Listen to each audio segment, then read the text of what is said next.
آپ دیکھیں آپ صلی اللہ علیہ وسلم کی زندگی، وہاں مکہ کے اندر مکی زندگی کو آپ دیکھیں، آپ نے کیا کیا ہے؟ توحید کو پھیلایا، لوگوں کو شرک اور بت پرستی سے روکا، اس پر کبھی سمجھوتا نہیں کیا۔ مکہ والوں نے آپ کو روکنے کی کوشش کی کہ آپ ٹھیک ہے اللہ کی عبادت کی طرف لوگوں کو بلائیے، لیکن جو ہے لوگوں کو جو اپنے دوسرے معبودوں کی عبادت کرتے ہیں ان کی برائی مت کیجیے اور لوگوں کے اندر نفرت مت پھیلائیے، باپ بیٹوں کو آپس میں جدائی مت کیجیے، خاندان آپس میں جو ہے ایک دوسرے سے دشمن بن رہے ہیں۔ یہ مکہ والے کہتے تھے۔ آج بھی اگر کوئی شرک سے روکتا ہے، بدعات سے مسلمانوں کو روکتا ہے، تو کچھ تنظیمیں اور جماعتیں ہیں جو ایسا بولتے ہیں کہ اختلاف پیدا کر رہا ہے،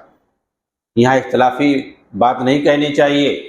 کون کیا کر رہا ہے اس پر نکیر نہیں کرنا چاہیے، اس کے خلاف نہیں بولنا چاہیے،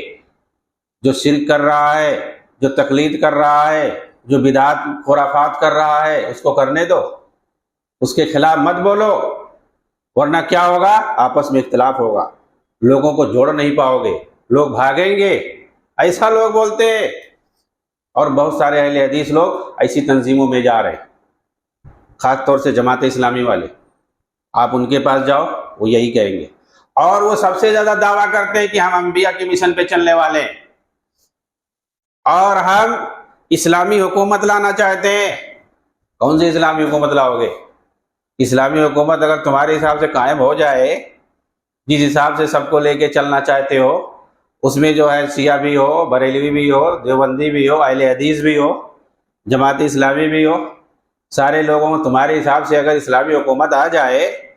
آنے کے بعد تم کہتے ہو ہم اسلام نافذ کریں گے، پہلے کچھ مت بولو کسی کو، جو جیسا کر رہا ہے سب لوگوں کو لے کے چلو، ایک پلیٹ فارم پہ کام کرو،